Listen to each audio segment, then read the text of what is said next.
1995 నుంచి 2004 వరకు కూడా మీరు సీఎం రమేష్ గారు కడప, చిత్తూరు, హైదరాబాద్లో కూడా లిక్కర్ వ్యాపారంలో భాగస్వాములుగా ఉండేవాళ్ళు.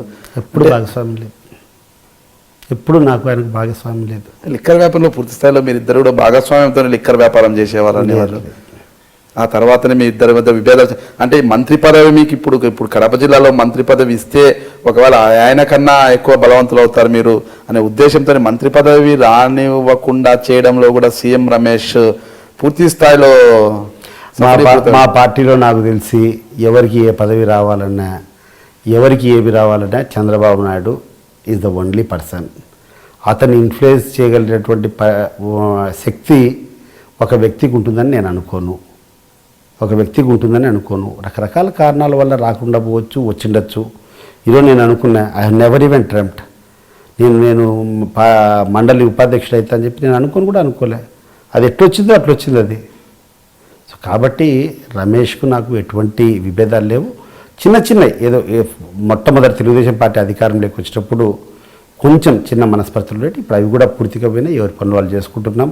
మా కాన్స్టిట్యున్సీలో ఆయన జోక్యం కానీ, లేకుండా నాకేమైనా అవసరం ఉంటే ఆయన చెప్తే ఇమీడియట్గా అటెండ్ కావడం కానీ, ఇవన్నీ కూడా చాలా సఖ్యంగానే ఉన్నాయి. ఎన్నికల సమయంలో చంద్రబాబు నాయుడు గారు ఇచ్చిన హామీలు పూర్తి స్థాయిలో నెరవేరుతున్నాయని నమ్ముతున్నారు మీరు? మేజర్ యొక్క ఇప్పుడు ఎలక్షన్లో ఎన్ని హామీలు ఇచ్చినా కూడా కొన్ని దాంట్లకే ఆ ప్రాముఖ్యత ఉంటుంది. మొట్టమొదటిది ఏంటన్నిటికంటే వ్యవసాయ రుణాలన్నీ మాఫీ. అదే కదా election manifesto number 1. 100% we have satisfied that.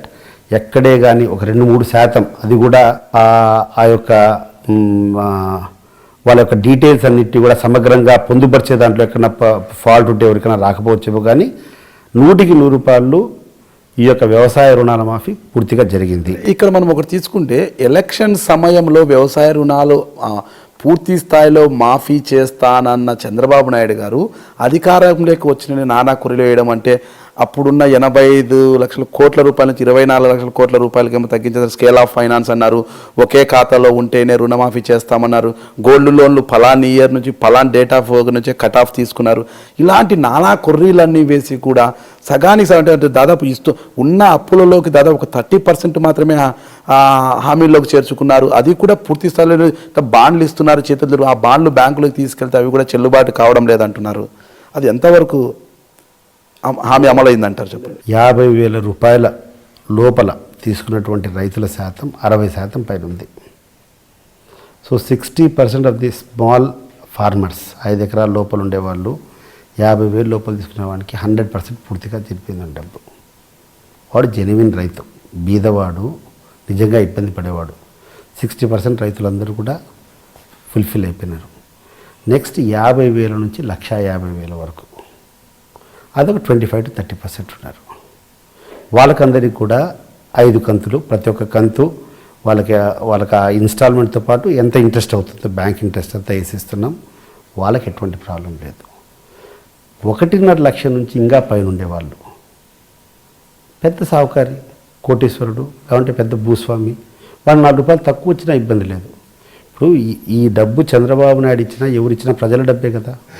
బీద వాళ్ళకి పోవాలా, అరతుండే వాళ్ళకి పోవాలా. సో అట్టడుగున్నటువంటి 50,000 ఫస్ట్ రోజు వెళ్ళిపోయిందా? ఒకటే సంవత్సరం ఆయన అధికారం వచ్చినటువంటి ఆ సంవత్సరంలోనే ఇచ్చేసారు డబ్బు. ఇంకా వాళ్ళకి ఏం బాధ? సావుకారికి ఎవరికో ఎదుర్కో రాకుండా వచ్చినటువంటి నష్టం ఏముంది?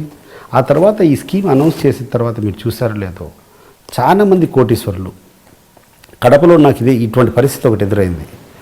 కడపలో ఈ రుణమాఫీ గురించి ఒక చర్చ జరిగేటప్పుడు ఒక రైతు నా దగ్గరికి వచ్చినాడు. రైతు వచ్చి, సార్ మీరు రుణమాఫీ అంటున్నారు, రుణమాఫీ ఆడ జరిగింది, నాకు రాలేదు అన్నాడు. ఎందుకు రాదయ్యా, నీ పాస్బుక్ తీసుకున్నా, నీకు ఎంత రావాలంటే, ఒక బ్యాంకులో అతను 2.5 లక్షలు తీసుకున్నాడు, ఇంకొక బ్యాంకులో 3 లక్షలు 4 లక్షలు తీసుకున్నాడు. టోటల్ 5 లక్షల పైన రుణం ఉంది.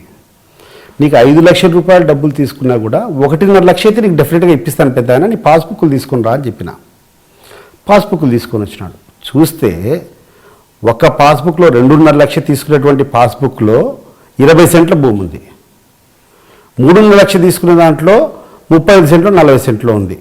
అంటే కేవలం ఒక పాస్బుక్ ఆధారం చూపించి అతనికి ఉన్నటువంటి పలుకుబడిని బ్యాంకులో ఉపయోగించి లోన్ తీసుకొని 50 సెంట్లకు 60 సెంట్లకు 5 లక్షల రూపాయలు రుణమాఫీ పొందాలంటే ఇది నిజమైనటువంటి రైతు ఎవరన్నా దీన్ని హర్షిస్తాడా? మీరు చెప్పండి దానికి. లేదు, భూమి పేరు చెప్పి వాళ్ళు ఒక 2 ఎకరాలు భూమి ఉంటే ఎక్కడున్నటువంటి బంగారంతా తీసుకొని పోయి ఆ బంగారంతా కుదవబెట్టుకొని 10 లక్షలు 15 లక్షలు ఎవడన్నా గోల్డ్ లోన్ తీసుకొని వస్తే అవన్నీ కూడా మాఫీ చేయాలంటే ఇక్కడ నిజమైన రైతు ఎవడన్నా ఒప్పుకుంటాడా?